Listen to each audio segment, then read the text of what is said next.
The March for Life is the largest pro-life event in the world when people converge onto Washington, D.C. to peacefully protest legalized abortion.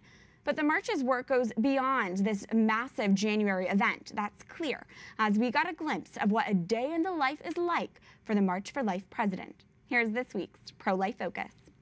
I introduce Jeanne Mancini, president of the March for Life. After March for Life founder Nellie Gray died in 2012 at age 88, Jeanne Mancini was appointed the group's president. She was less than half Gray's age. There's a great saying in the Catholic Church that it's only by standing on the shoulders of giants that we can understand, truth and reality and what have you. This pro-life leader never would have expected her role today.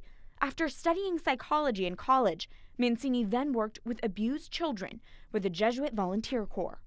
I was really grappling deeply with the question of the value of life. Would it be better if some people weren't born because they were born into such difficult scenarios of abuse, things that you'd never want your worst enemy to go through? And interestingly, God brought me to a really different place on that. And I came to the realization that every life is a gift, that every single person has human dignity. Mancini continues to rely on God in her work today and on the help of the many saints the Catholic Church offers. St. Gianna Beretta Mola, just incredible. So I'm always asking for her intercession. I've got her picture, right by my desk. St. Teresa of Calcutta, and I could probably go on, but that would take up the whole show. Even though the March for Life in Washington, D.C. is the largest pro-life event in the world, the staff is small. With only a handful of full-time employees, each member needs to give their all for the march's year-round work. I'm asked so often, what do you do after January? But it's a pretty constant pulse around here, I would say. So we're very engaged in legislative activity. We also do quite a robust social media campaign year-round. There's always something happening in D.C. related to pro-life work. The day we followed along with Jeanne and the team was an especially busy one. So we'll just thank them and say, stay tuned because, blah, blah, blah, blah, blah all year. Yeah.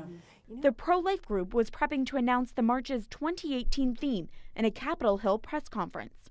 With reporters and Hill staffers expected to attend, Mancini reviews the theme with her publicist on the ride over.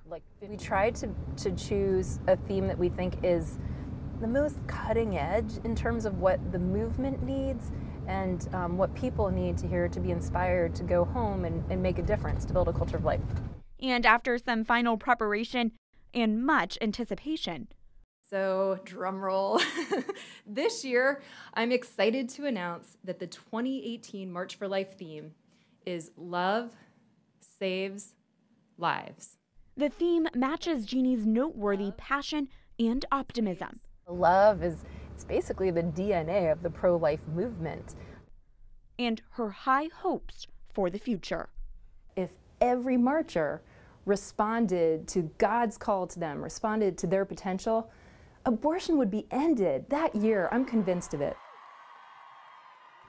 If you want to keep up on the latest March for Life updates and start preparing for the January 19th DC event, go to marchforlife.org.